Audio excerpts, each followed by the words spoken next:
Welcome back into European Masters. We're getting right into Champion Select for K1ck Neosurf and Movistar riders. I gotta make sure I pronounce this right. I'm still learning all of this stuff, but we're jumping right into it. We have Kalista and Gragas both taken away immediately. Yeah, we're expecting maybe a Syndra, a Set, even though Set was just served his first It's been a while since he got not banned, that we actually got to see him play. And he was in the top lane. A lot of times we've seen him play before. It was actually in the supportive role. Seeing him in top lane, it was a valiant effort from Team Singularity, but this time, not gonna see Set. Yep. Illegal champions like Zoe have to get banned out as well. We don't want none of these shenanigans. Illegal champions. So wait, let's get a good list. We have Set and Zoe are two illegal champions. What are a couple more? All right, LeBlanc. LeBlanc, is one of them in there. Yasuo, but that's like on my personal illegal list because it's not like Yasuo. Okay, that's fair. I don't like Yasuo either. I'll come up with more as they show. Okay, sounds good. We're gonna keep a list on this. It resets. Every tournament, it resets. It starts with a blank slate, and then I start adding champions to my legal list. All right, fair enough. Thresh, though, gonna be the final ban from K1ck. First game, we will see Raxxo not playing Thresh. He's only played Thresh in the play-in so far, which means that K1ck have to go for a different strategy. They've been pretty consistent with their champion pool. Almost every single one of their players has played one champion at least twice or more. While on the other side, Movistar riders have only ever played one champion twice, and that is Ornn for the side of beansu. In that top lane, Trundle, though, gets locked in not being banned instead of the focus being on Lee Sin. Yep, and with you grabbing the Trundle away, you're daring Movistar to pick these tanks. But they might actually reply with something that I call resident sleeper in the jungle, and that will be the Graves. Because I don't get it, man. We talked about it. You said in the LCK. Fair enough, they can flex it into mid lane, which I'm fine with. It's great to play the Graves in the mid lane, of course, with the magic resist buffs as well. But in the jungle, come on. What can other champions not do better than him? I was about to say, if you're going to call him Resident Sleeper, we had a Karth this last game. All he does is farm for the first 20 minutes. Listen, the Karthus was 3-0, okay? 15 minutes in. That's fair, that is fair, but he was farming for a good majority of that, and then just like, oh, free kills, let's go. Yeah, they were kind of like very open-handedly giving them to him, and then they took them back. You know, they took it back. They're like, all right, no, these are ours. Those are yours, they're ours. We win the game. But on the side of K1ck, they've gone for a pretty tanky front line already with that Trundle to be able to run at them and win these early to mid game team fights, and then Ornn to be able to help them get into the late game where this Trundle is going to be nigh unkillable. Now, you either lock in an AD here so they don't get banned out, or a very safe mid lane such as the Azir. They do choose to go with the Misfortune that does well versus the Varus. Now, seeing already 2 tanks locked in from K1ck, I would expect to see the auto attack Varus coming in for JaVaaa. But you never know. That's what we were expecting in the previous game, and it was the poke Varus into 3 tanks, and it worked great. So I don't know if I'd say that was the winning aspect of that team. I'd say this pick, the Cassiopeia, was the winning part, where it was able to do so well in that mid to late game. The zone control you get from Miasma, as well as what you're able to do with Dragons and Barons, how quickly you can take them down, is only rivaled by an Azir. yeah, and right now I think Movistar are gonna start to think how they can engage these fights, some sort of lockdown, to have some sort of front line. Maybe you can try going, I was about to say, for the Braum to stop the Ornn ultimate as well, or something like the K1ck to be able to get Varus, Cassiopeia and Graves out of sticky situations. Then Maokai is still an option for them. They just need something that's gonna be a big rock sitting in front of them. I'm wondering if we're going to actually see some flexes here on the side of K1ck. If maybe it's not Shlatan playing in that Trundle, but instead of Raxxo in the bot lane, with Braum being banned, there's already Thresh gone. If they ban Nautilus here, I'm really expecting to see that flex from the side of K1ck, where they're going, all right, we have these good frontline tanks, but we can always move them around, and with Varus being so immobile, it's that much easier for Trundle Pillar to actually catch him out. It wouldn't be that bad to actually put the Trundle down bot and go with something like a Gragas in the jungle, so you can reposition those 3 immobile carries, as you name them yourself as well. And of course, with the K1ck and the Pillar, you can position them where you want to for that perfect bullet time to land right on top. Exactly. This is something I personally do like a lot, is being able to flex champions such as Trundle. Say, we're going to put him somewhere else. Even the Ornn could be flexed into the supportive role. More likely, if you're going to see him flex, it'd be into mid lane. It's a very difficult matchup into Xico's Cassiopeia, since you already can see that. You'd much rather try to counter that with now Maokai being in the top lane. Put the Ornn onto Ibo. Ornn, Maokai top lane, not really going to do much. They're going to be far more about the team fights. Ooh, yes. Lock that in. Oh, there it is, Leona. All right. The solo queue nemesis, Leona Misfortune, is striking again. This is something that was seen a lot last year before Misfortune really started rising to be popular. Like you said, the solo queue menace, that level 2 where they try to go for the all-in. Even level 1 with Leona is very dangerous for someone as immobile as Varus. No Tom Kench to be able to protect you either. Ooh, I love this so much, because if Leona is able to get one of these crucial stuns onto any of the carries of Movistar riders, the Corki can fly in, the Ornn can run in, the Trundle can run in. They have this all-in potential onto their kit, and I really like that pick, especially with the Corki and the packages and the utility coming in. Morgana is going to be the final pick, though, for Movistar to give a little bit more safety for JaVaaa on Varus. Try to make sure your ADC carry can stay alive.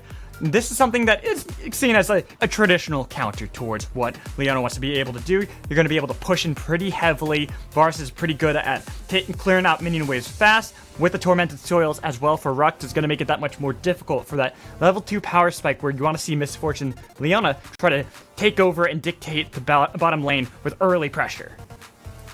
And I think it's mostly gonna be eyes onto mid lane, because I want to see what the Corki is gonna choose to go with item-wise. We have seen the Mana Moon Corki, we have seen the Hex Drinker into Trinity Force, and we have seen a lot of daring Corkis that go straight into Trinity Force.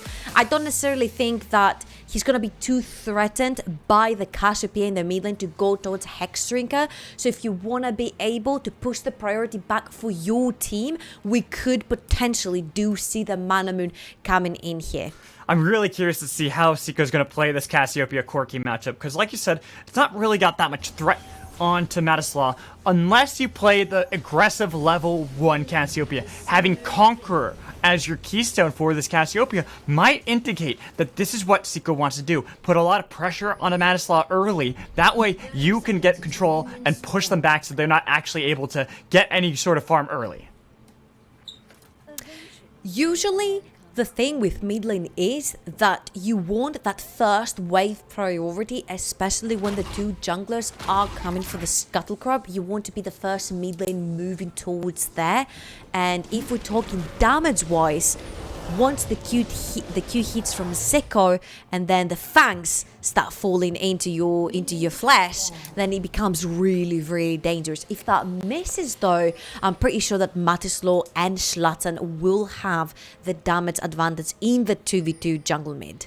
Agreed, especially with, we mentioned it before with Trundle being supportive role, how it's good at getting someone who's immobile. Well, mid lane, same kind of thing. Cassiopeia doesn't have something besides Flash to be able to get away from a Trundle pillar, and there's going to be a lot of damage from Matislaw. Even if it's early before Missile Barrage is activated, there's still so much you can do with your Hextech Shrapnel, the passive Corki has, that converts a lot of his attack damage into ability power.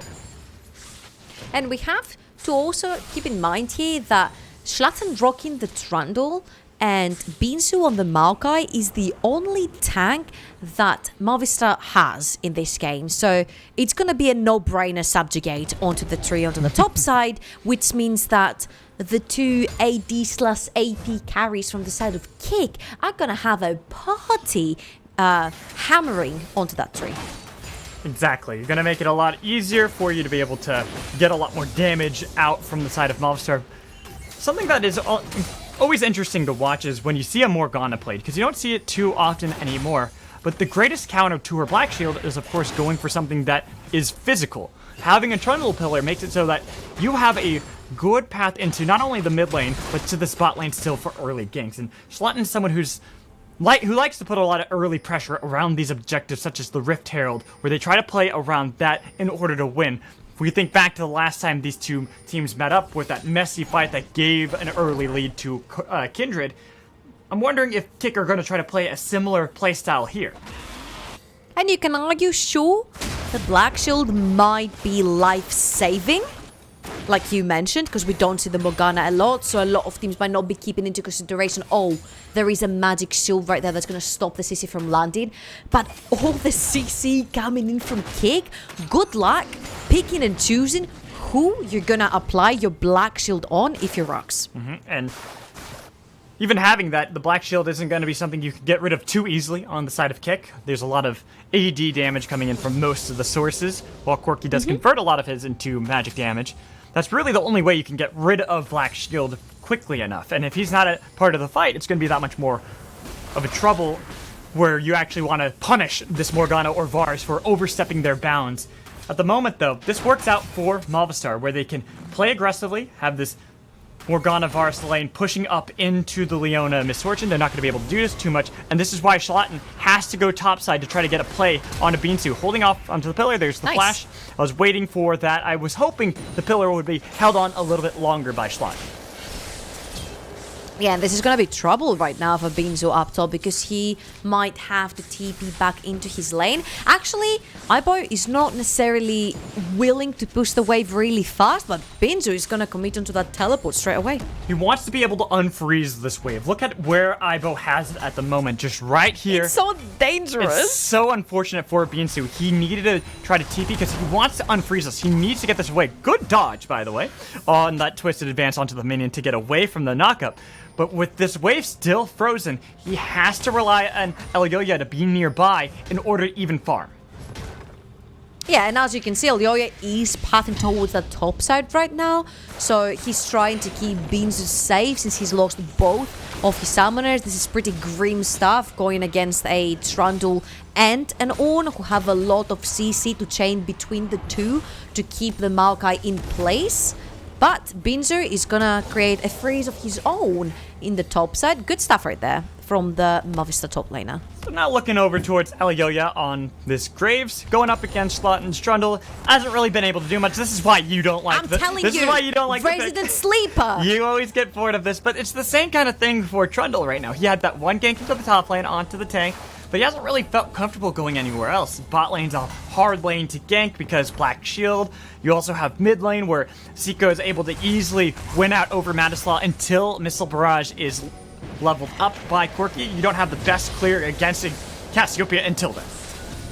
Okay, I'm seeing the pickaxe picked by Matislaw, and I think I know that the mana mune is incoming from that one. I do like it in this case because you're not up against something like a Syndra that can one-shot you and that you have to respect and get the Hex Drinker for. So it does work, and sure, it's going to take you a little bit further into the game to scale.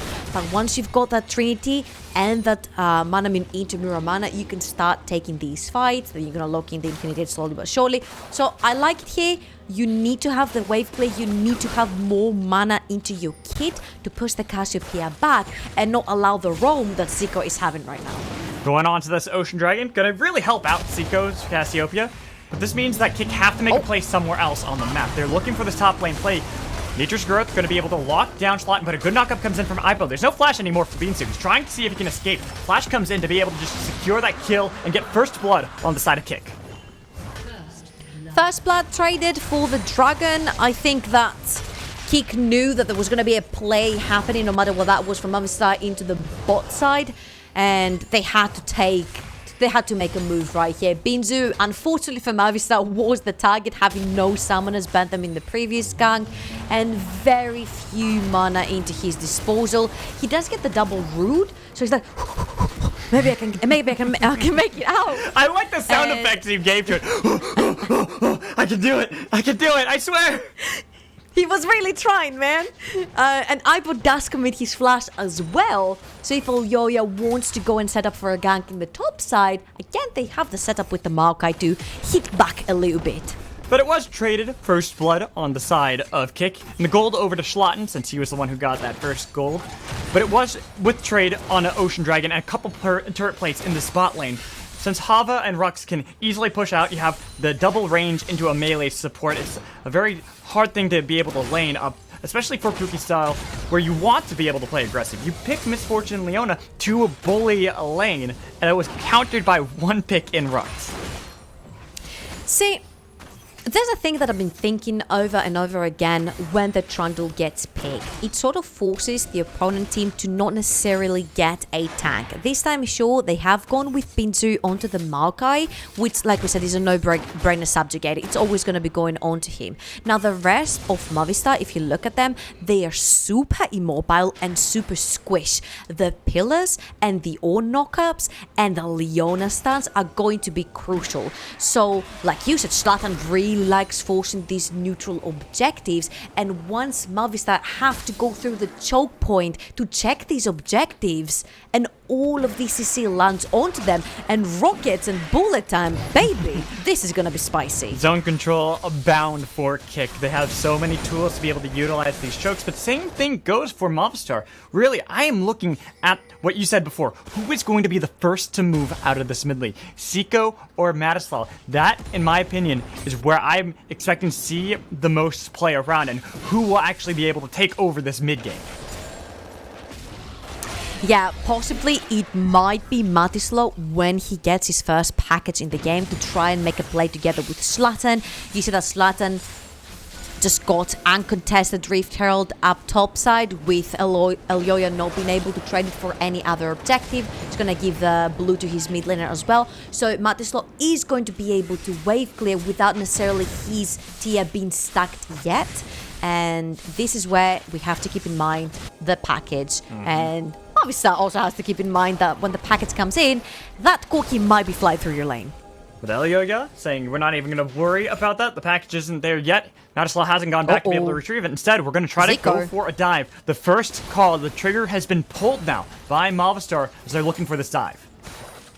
Yeah, K1ck know about this. Shlatan has already started moving towards the bot side, same as Matislaw. If they can waste the time, and they did. Chain of Corruption missed. Everyone's going back to their houses. And look at that too. There's a nice deep ward that had been placed by Raxxo by the Alcove, so they could have always utilized a TP play from Ibo to be able to punish Movistar's over-aggression. There was no TP available for beansu since long time ago in a galaxy far, far away he had been punished by Shlatan and already blew. We don't talk about these things, Magical. I mean, he got punished for his flash and then had to TP back into the lane and then died still. Shh. He didn't. Oh, he didn't? It was all a dream. It never happened. You know, I gotta stop daydreaming when I'm watching these games. I gotta pay attention a little bit more.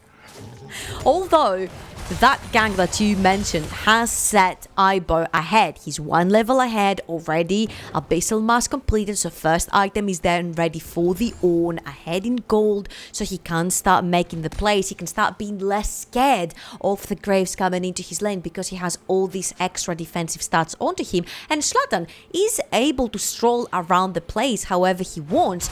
And again, I will not stop calling Graves a resident sleeper champ, because even though everyone's like, yes, pick aggressive jungler, woo, Graves is locked in. No, he's resident sleeper. He's done nothing but farm. He's got a lot of farm. I'll grant him that, and he has a level lead over Shlatan at the moment, which is working well for Movistar since there's only been the plays topside from K1ck, getting Rift Herald, getting the kill onto beansu.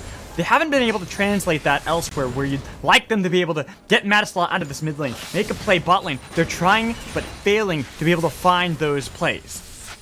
And look at the call right here. That is so genius by K1ck. Bringing the Ornn down there means that they have the heavy hard engage.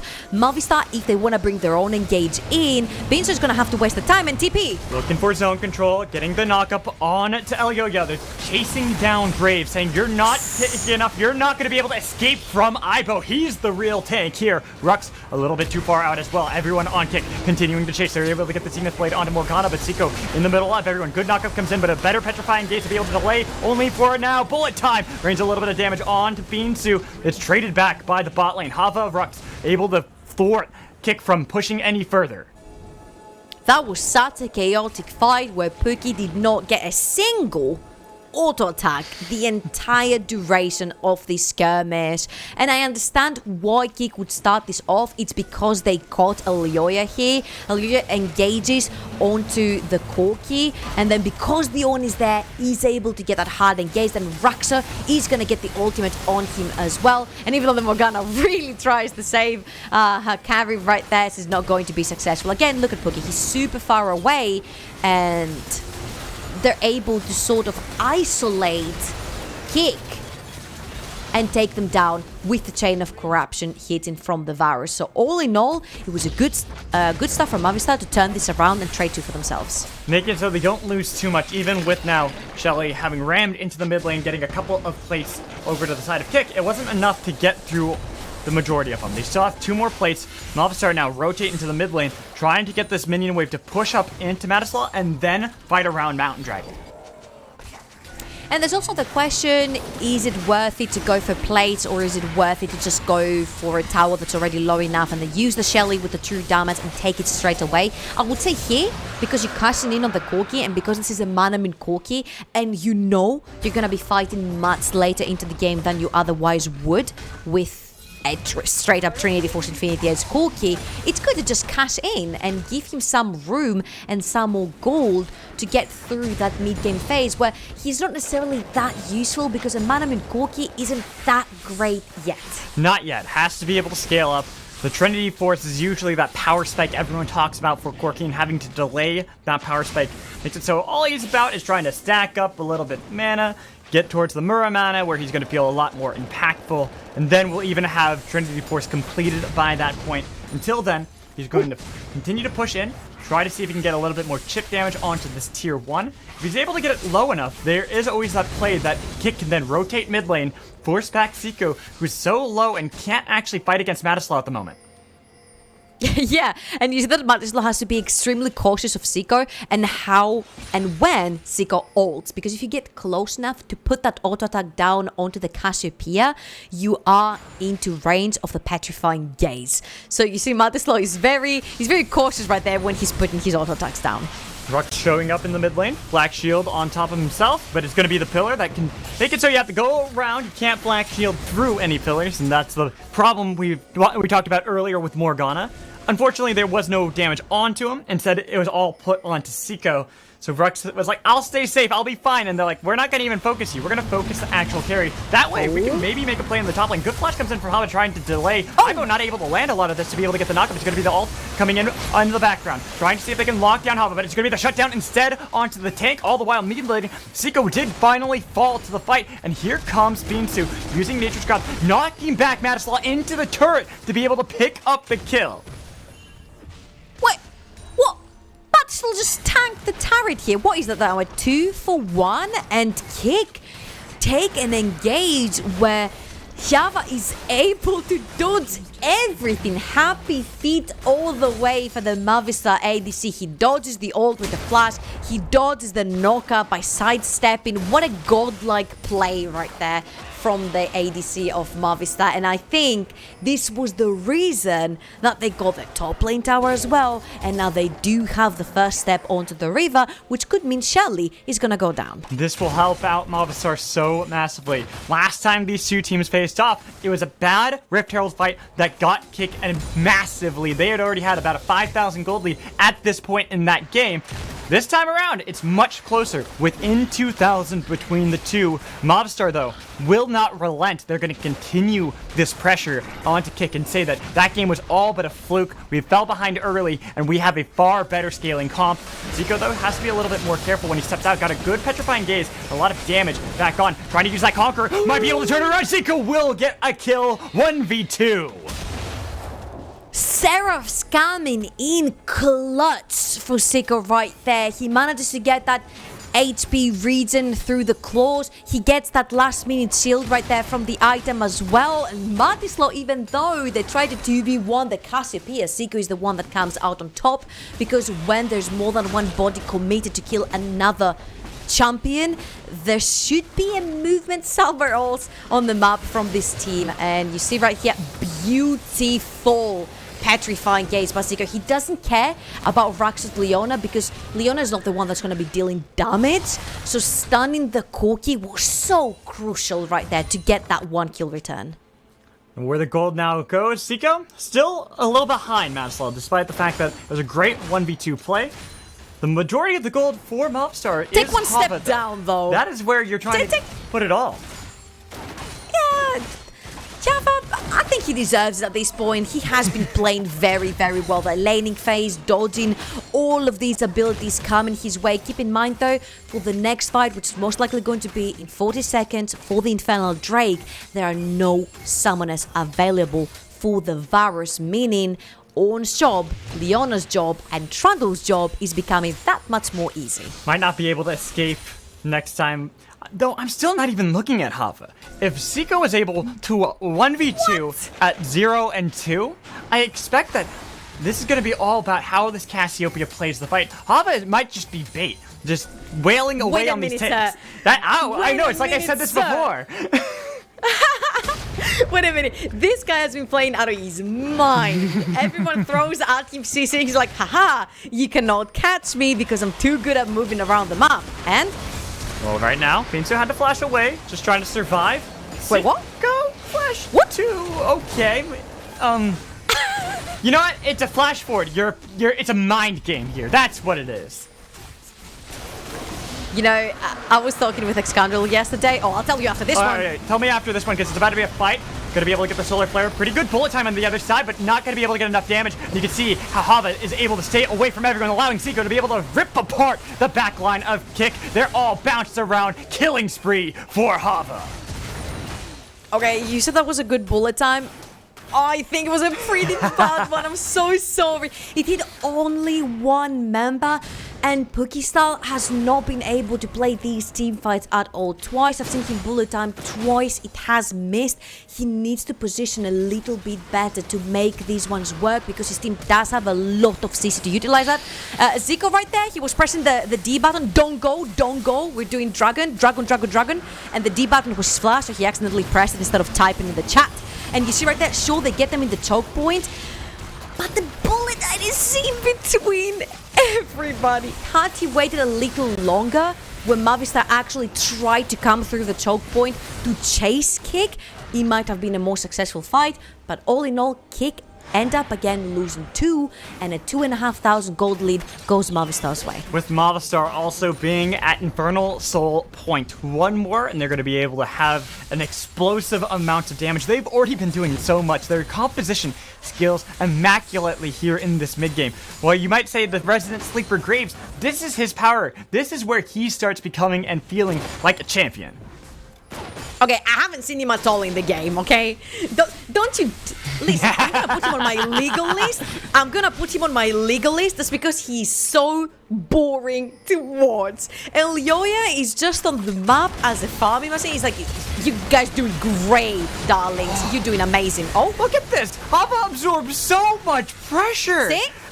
You're right, we have to just continue to look at him as there's still a fight from beansu, getting jumped on by Matislaw, but he's pretty tanky. Call the Forge God on the other side, looking to see if he can get the knockup. JaVaaa not even bothering to join the fight. He's trying to stay away from Puki style while the rest of his team is able to zone Kick from it, never letting them get near this backline. The flash coming in from JaVaaa. He wants to take out who he considers the carry, but he missed the collateral damage. Xico could get in there, but Ibo into the backline will finally fall. Graves, putting him into a grave in the middle of 3 people. It's hard to kill Ornn, but eventually he should fall. The tank buster machine of Xico will be on a killing spree. I can't keep on moving into Fog of War one by one. We have the flank. Oh, a nice chain of corruptions too onto Puki style to be able to get the kill. Then try to turn it around onto Matislaw, trying to heal up with lifesteal. Will be able to get a shutdown and double kill. Raxxo only could watch as everyone falls around him, trying to get back towards his own base, but it's going to be the chase coming in from Xico with Shlatan on the other side. Not able to get back. They're too afraid of the damage that Cassiopeia and Morgana can output. Yeah, and also, you don't know where Eloya is. Oh, he just spawned. Actually, he was dead. But Shlatan, I don't think he's in any way, shape, or form in a position to even try to go against Xico, even though he's 20% HP. He's just casually starting the Baron. Why not? It's Cassiopeia. It's what I talked about before. Cassiopeia, Azir, probably two of the best AP champions at taking Baron control. Makes it so that they easily can play around this. It is a sloppy fight that they're able to win off the back of JaVaaa, but it's enough to give them pressure around Baron and take the objective. Wow, that was really quick and really decisive from Movistar. They knew that everyone from K1ck would have to go back and reset, so they get a pretty free Baron. JaVaaa, again, what are you doing, mate? Your footwork is so good. Breaking the ankles. He soaks up so much of that CC again, and K1ck is engaging onto beansu. They're like, sure, we can put the subjugate down and take him down, but that is a Muramana. Corki doesn't have the Infinity Edge yet. Mate, you're gonna be able to only fight 40 minutes in. So it's unfortunate there because the Corki is not outputting as much damage as they need to yet, and Puki style, he's just tickling everyone on Movistar. And unfortunately, when a Misfortune isn't able to get ahead in the early game, that's what happens. This is Puki style being too far out, and it's a good read from the bot lane of Movistar. Yeah, and again, I see Matislaw's flag right there, and I'm like, ooh, he has the package, but he just dives into 2 carries and a Morgana and trades the 1-for-1, which I don't think it's favorable at all at this point. Maybe because I think he cast in on the shutdown from the Varus. I can see it this way, and this must have caused him to get that BF. Also close to that Infinity Edge right now. Now this is where the gold lead has skyrocketed for Movistar. They're looking in control of this game. Baron on most of them. The TP from beansu, they're going to fight around this. It is Infernal Dragon Soul, and they want it. Okay, that's the choke point. That's the bullet time we've all wanted to see. Not using it just yet. Trying to get into the back line. Here comes bullet time, but it doesn't rain onto anybody. The knockup, in fact, is even canceled. Xico gonna go ham into the back line with JaVaaa, unleashing hell onto Raxxo. The tank melted away, and it's gonna be Infernal Soul for Movistar. Give a kill to the grave so he looks useful, please. Someone do that for the man. In all honesty, Eloya is doing what he needs to do. You know, he has avoided dying too much, at least. He's only died twice. And he's putting down the damage and the blind wherever he needs to do that. So, Baron down, Soul down, 7,000 gold in the lead. K1ck is down 7,000 gold. I wanted to continue with the down theme. And Movistar are moving down the mid lane as well. And all tier 2 towers will be a dream in a little bit for K1ck. Oh no, forget about that one. Top there. Top is still standing. My bad. Still standing for now, but Matislaw far from home, and everyone is pushing into their base. They're trying to make work of the last few seconds this Baron is going to remain on their heads. Movistar have forced K1ck back to their base. Infernal Dragon on their heads, going to be able to get these empowered recalls, buy some items. We have to talk about this last fight, though, and it is great positioning from Movistar to be able to not only catch members out, but then jump into the backline utilizing Xico Black Shield.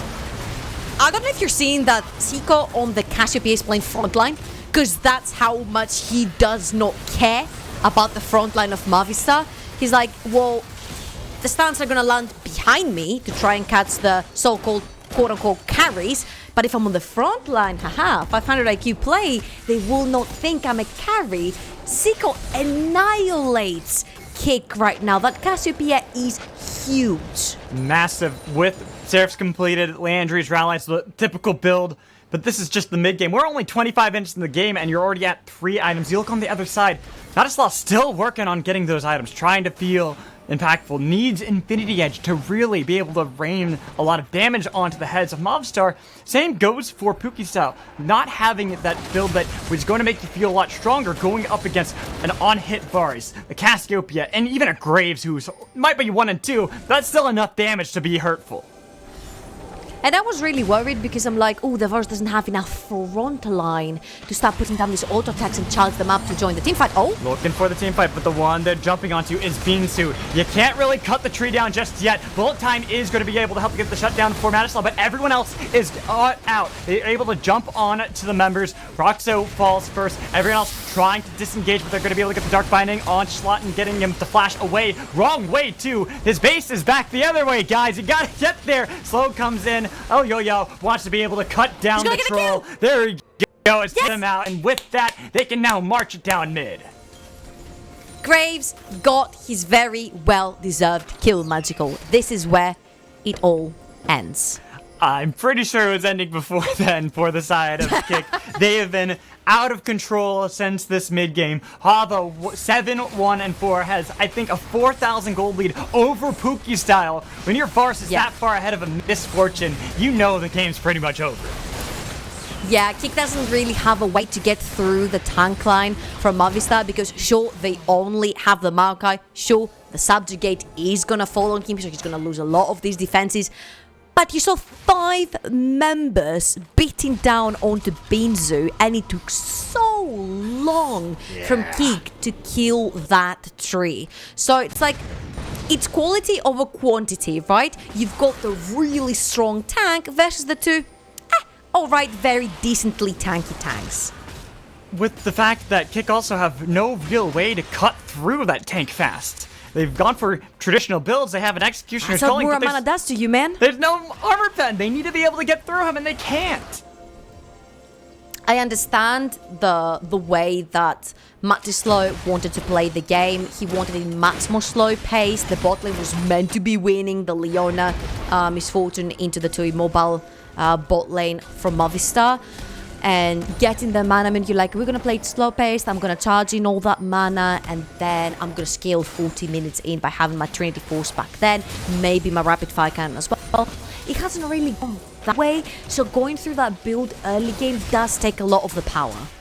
Movistar going to start up this Baron. They want to be able to get the second one of the game. Will make it that much easier for them to end the game, but they could always just peel and go for this fight against K1ck. The flash comes in from Raxxo. They get a lot of damage onto JaVaaa in the backline. Trying to see if they can jump on him. He still has Guardian's Angel to be able to survive. Bullet time coming down, but not getting the damage it needed to be able to cut through Movistar. Everyone else has to disengage. They've lost their support. The engage gone. Movistar had the inside track. Okay, so this is a full V5 right now, but Movistar get very dangerously low. So they're like, you know what? We don't have to actually go for the Baron and threaten another kill going to K1ck's way. We have the push in the bot lane. We'll put some pressure up top and try to see which one of the 2 towers we can get. And while K1ck is too busy trying to defend all these waves we have actually pushed, we can just turn back to Baron and take it for free. Oh, wait. Xico has already started taking it. All good. Exactly. That's Cassiopeia for you. This is why Xico wanted to play it in the first place. It's so easy to be able to control this Baron and force K1ck to now have to play into your hands. This is looking like deja vu. K1ck, didn't you just do this play and it didn't work out so well for you?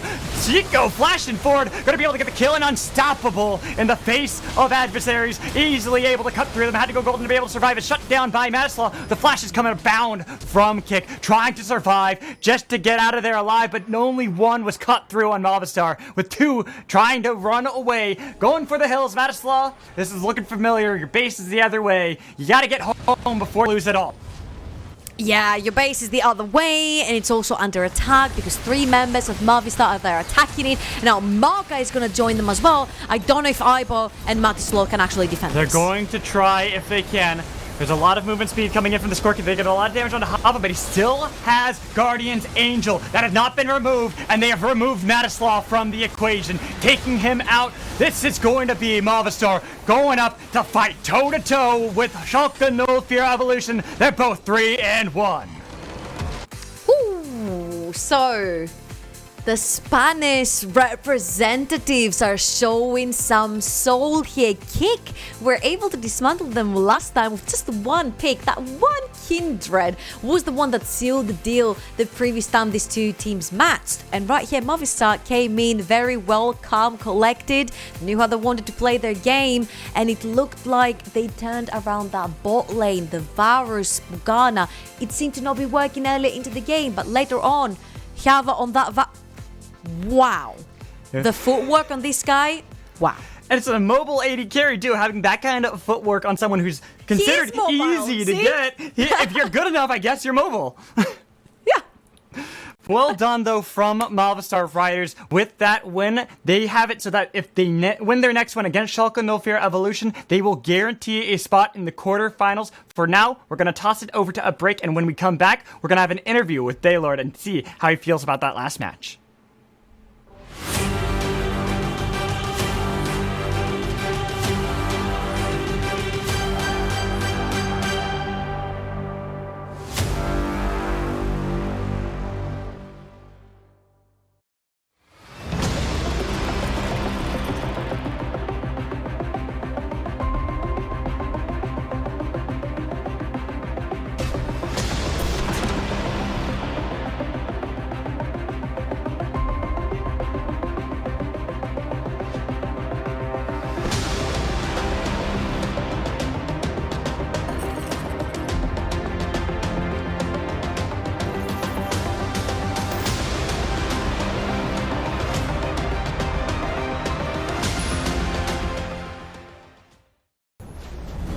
Time for a true display of skill. My axe is ready.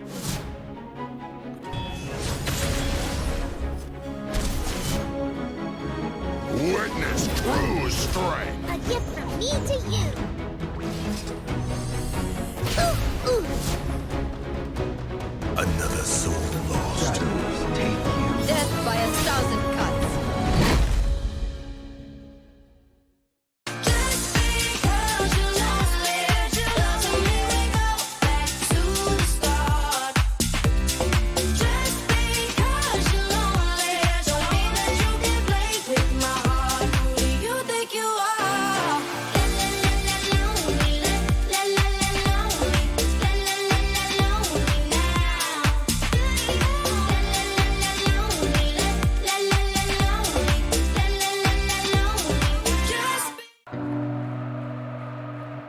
You've seen our name on the jerseys of amazing teams. Now, we are supporting one more. One that you don't see live on TV. But they are the best team in the world, and they are playing the toughest game. Maybe they're not performing in front of millions, but they are under the pressure of an entire planet. And they don't have fans cheering their names, but they have patients who will forever remember them. And they also need your help to win this game.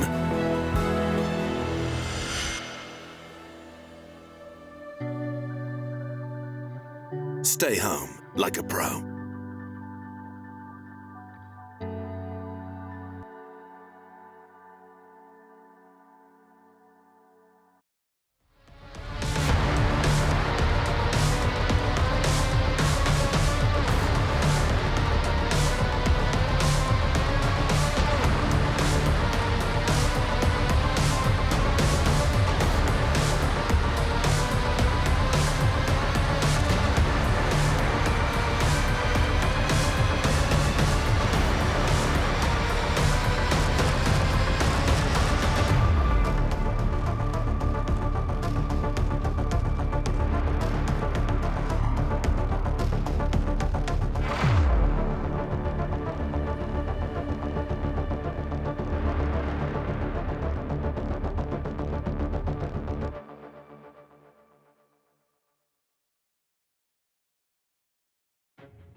Hello, welcome back into European Masters. I'm here with the coach for K1ck Neosurf, Stellard, and I'm sorry that I got to do this interview after you just lost the game. It was a hard loss, but I got to know, what do you think went wrong in that game?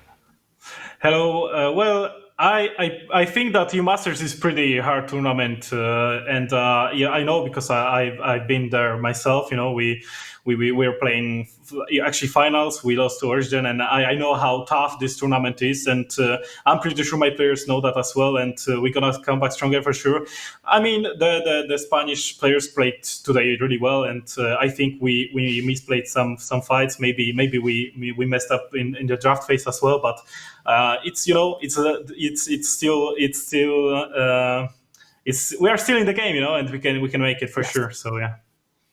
Exactly. You got to have that attitude going forward because it's a three-way tie going into this final day for possibly two of you guys in this group. And it has been a really difficult journey where you guys have been doing very well. We're in the play-ins and now here at the main stage event being tied for your group. That's still got to be like a good motivating factor, right? Yeah, true. Actually, we are the second team from Ultraliga, and the rhuckz is actually already there. They are in the playoffs. So this is our main team. We are the second team. Obviously, we were meant to be like pretty fine, pretty good. So I'm pretty happy that we are in the main tournament, and obviously our aim is to focus on getting to rhuckz as well and to the next stage of the EU Masters. So yeah, I mean. We are kind of fine, but we are kind of a bit shaky in the form, I would say, maybe. I don't know, but we'll see. We're going to try to do some changes in terms of maybe our heroes. We'll see. And I'm pretty sure that we can make it because I believe in my boys, And yeah, that's it. That's a great attitude. I love that. So I do want to ask a couple more questions before we toss it over to a break. So we've been looking at how this entire tournament goes. It's been a lot about scaling, but Group C feels unique, where a lot of these games tend to end really early, even though there's late game scaling options. Why do you think this group's been so different? I mean, if you look at the players, this group holds a real man, and we just like to fight, just like to grab the victory around their neck, and that's it. I think, we are just pretty fight oriented teams. I gotta agree with you. This has definitely been one of my favorite groups to watch because you guys are so scrappy and like to fight it out. And the last question I'm going to ask you before we move on is the next game is going to be Shlatan Evolution versus Movistar Riders. And I think I know who you guys want to be able to win this because it will be more likely for tiebreakers. But who do you think has the edge going into this match?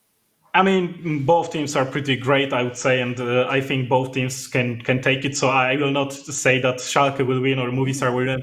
I'm pretty sure that both teams can win, and yeah, that's it. Well, we're going to have to find that out. Thank you so much, Stellard, for this interview. You're awesome. Good luck later on in the day. We're going to toss it over to a break, and when we come back, it's going to be the match between Shlatan Evolution and Movistar Riders.